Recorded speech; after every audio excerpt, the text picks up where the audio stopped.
Welcome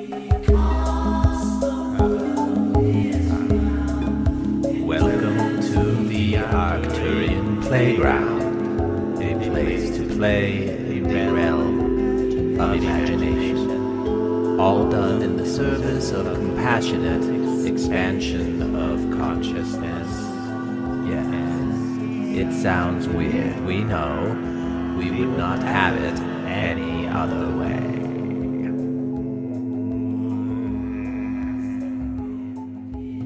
Yes, we are here, men in the chair, and we are playing with you.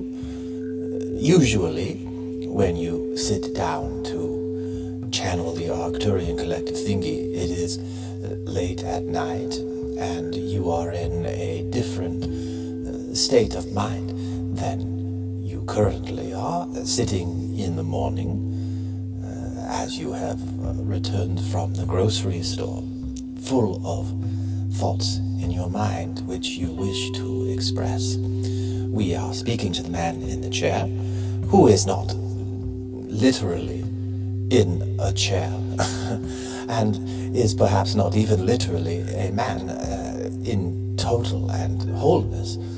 This portion of him is, of course, a man in this place and time.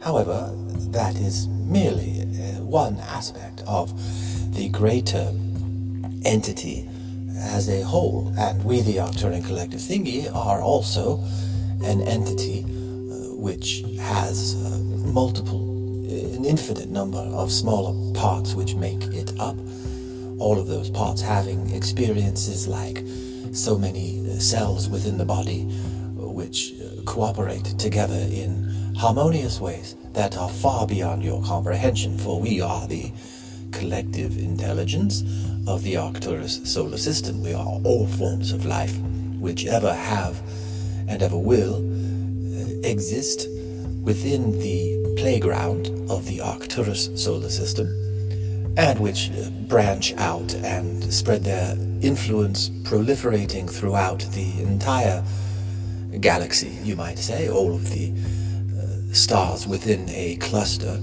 which all have influence over one another and share their experiences of life. We are getting far ahead of ourselves, for at this time we, the Arcturian collective thingy, are sitting here to speak on a topic that the man in the chair has been thinking of a great deal lately, and that is one of spiritual heresy. For the man in the chair is desiring to begin a new project, and we laugh when we think of the word begin, as if there is a single starting point to look at and say, this here is the beginning. For from our perspective, sitting outside of space and time as we do, we recognize the interconnectedness of all things, and there truly is no single beginning which does not have influences which has come before it, which dictate in some degree, a large degree, the direction which will be continued. We are the Arcturian collective thinking, and we are here to speak on spiritual heresy. And what we mean by spiritual, we shall define as anything which is not considered material, and those things which are considered material, which come into existence as a result of these spiritual, non-material processes and existences and experiences. We might point to your own body, human body, and say, from your scientific understanding, you have trillions of cells which are made up of even more chemicals and molecules, each made up of atoms, and all of these things we have described previously as the 7-layer burrito of the human experience. You are a walking collection of all of these different things, and they all exist within different times and dimensions, all at once, building upon each other. There is an atomic nature of each human being. There is a molecular nature. There is a chemical nature, there are cellular natures, and there is, of course, the nature that you are most common with, where you focus on a very thin slice of the reality in order to interact in the world that is around you. And all of these elements of reality and existence, you might consider that they have been pinched into a form, which is you, your human body. And all of these things we would consider to be spiritual, in the sense that they combine together to create the material, three-dimensional experience which you are experiencing, and they essentially put blindfolds upon you, where you are focused on a certain thin slice of awareness and unaware of all of the rest of it, which combine to create what you are aware of. And that is what we are referring to as spiritual. Truly, it is the entirety of what we just explained. But a spiritual mindset, from our perspective, is one that takes in the whole of existence and takes upon faith that there are things outside of awareness which are significantly contributing to that which is in awareness. A spiritual heretic, then, heretic is one who kicks against the pricks of established dogma and rigid ways of thinking. A heretic is one who leans into their own faithfulness, that there are things outside of understanding and awareness which are significant, and oftentimes the heretic is upset that there are restrictions arbitrarily placed upon them to focus on a certain narrow range of experience or interpretation within the less narrow perceptions of reality. We hope that this explanation has made sense to you. And the man in the chair has been recognizing that throughout his entire life he has been a spiritual heretic, constantly asking why. Why does it have to be this way? Why is it this way? What other ways can it be? From the time that he was a young child, being raised within the Mormon church, receiving what he was taught as the one true gospel, the revealed word of God to the chosen people of the Mormon church, who have the mission and desire to spread the one truth throughout the entire world and create essentially one mind and one heart, the concept of Zion among all peoples. And there were elements of the understanding and teaching of the Mormon church which resonated deeply with the man in the chair, such as the concept of humans being essentially deity in embryo, the idea of an eternal progression, that existence exists beyond birth and death, that there is a pre-mortal existence and a post-mortal existence, and there is a continual learning and advancing of what could be considered to be a spirit or a soul, and that all of these are the offspring, you might say, of divinity, which contain within them the light of Christ as it is represented in Mormonism. All have this kernel of intelligence. These are teachings which resonated very deeply with the man in the chair.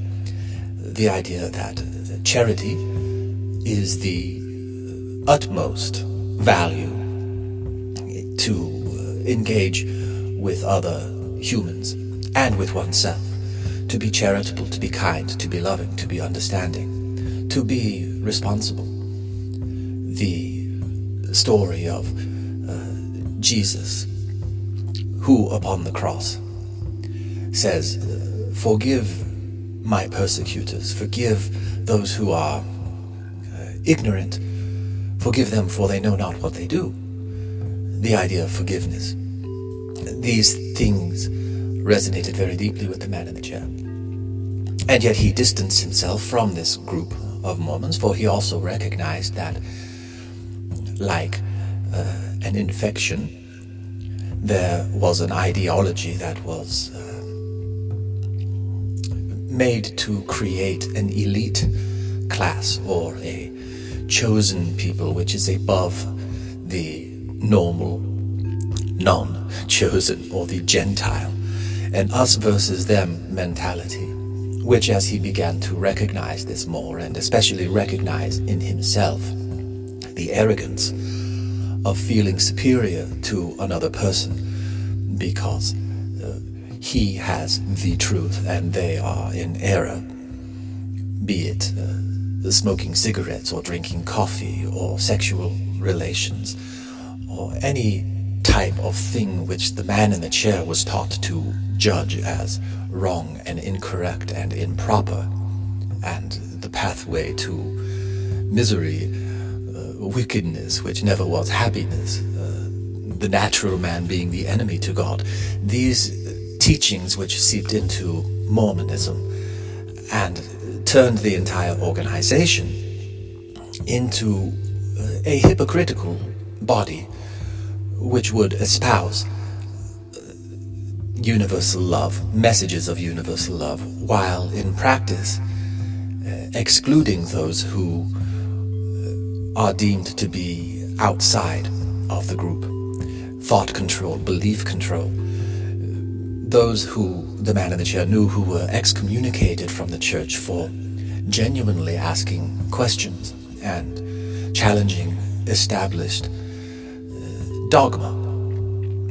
The man in the chair has been a spiritual heretic his entire life, and now he is seeing in this world that his experience as a spiritual heretic within Mormonism is informing the way that he sees larger world events, where there is a virus of elitism which has creeped into all aspects of life. And it is this virus of elitism which he wishes to purge from himself as a spiritual heretic by becoming more curious as to others' experience and more open to others' ideas, those thoughts and ideas and experiences which are so foreign to his own, which in the past he would have judged as being beneath him, and still recognizes within himself there is a tendency and a penchant for judging things as being separate than and less than. This is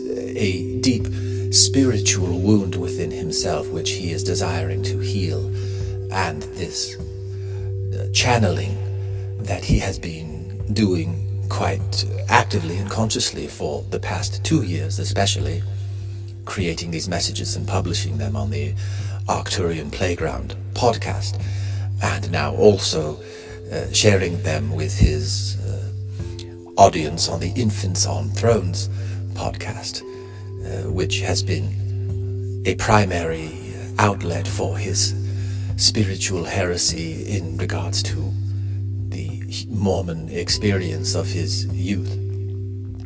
Now he is desiring to start a new podcast called the Spiritual Heretic, which is further light and knowledge.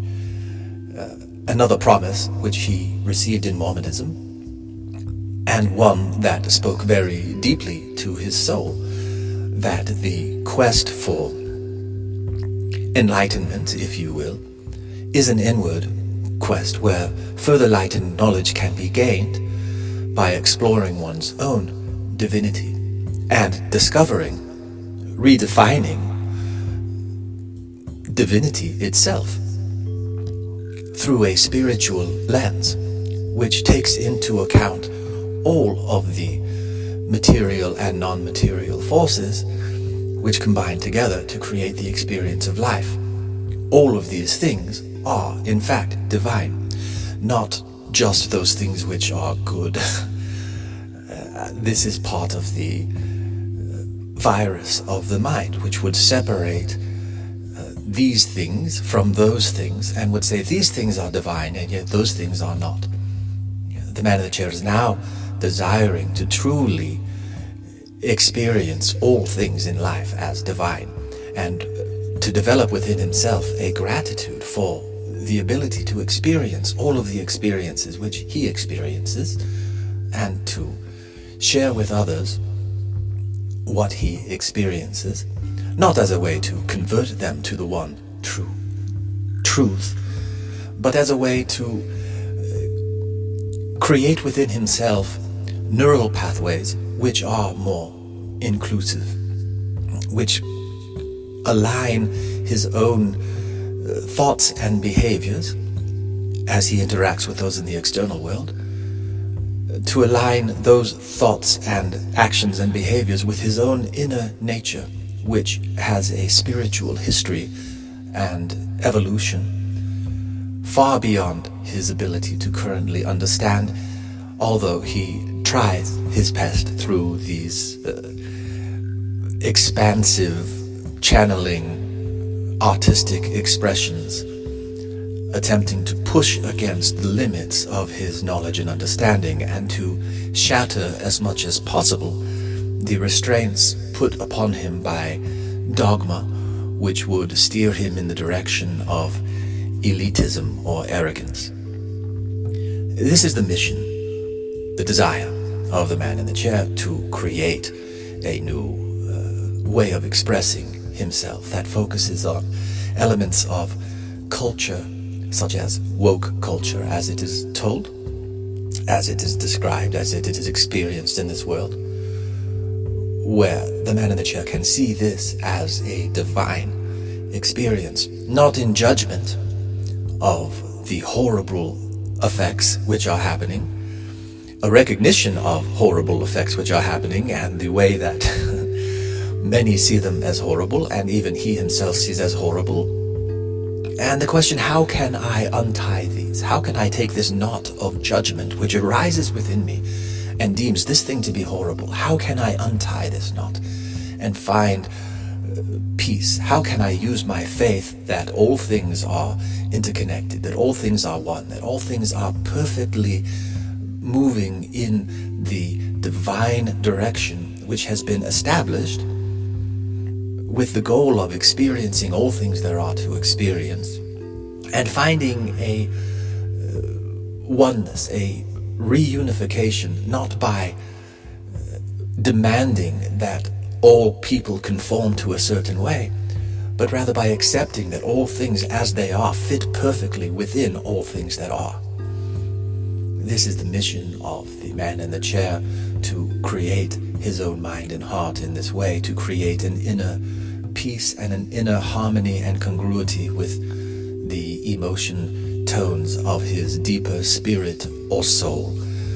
And these things we say this day in the name of Omra, of the High Council, who is a fictional creation of the mind of the man in the chair, and who is quite divine in all expressions of who and what Omra is, as a representation of the Arcturian collective thingy, which is a representation and a symbol of all of the intelligence from the Arcturus solar system, which influence has seeded, along with all of the other existent stars within this galaxy, the life on the planet Earth at this time, all of which have a divested interest in the development and the cultivation of divine experience, all playing their role. And these things we say in this name, through one of the candies, M&M, or what? Yes, that is our way of trying to be funny and failing miserably, itself quite divine. For now, la kadudua na jimpaka. And if you understand what this means, then you are with us. Thank you for playing with us today in the Arcturian Playground. Do not for a minute think that your exploration is finished. Carry us with you and invite the spirit of compassion and love into your lives. Nothing is more important or more fulfilling. Create compassion and love within your own hearts and minds. Then share it with all around you. Yes, it sounds weird. We know. We would not have it any other way.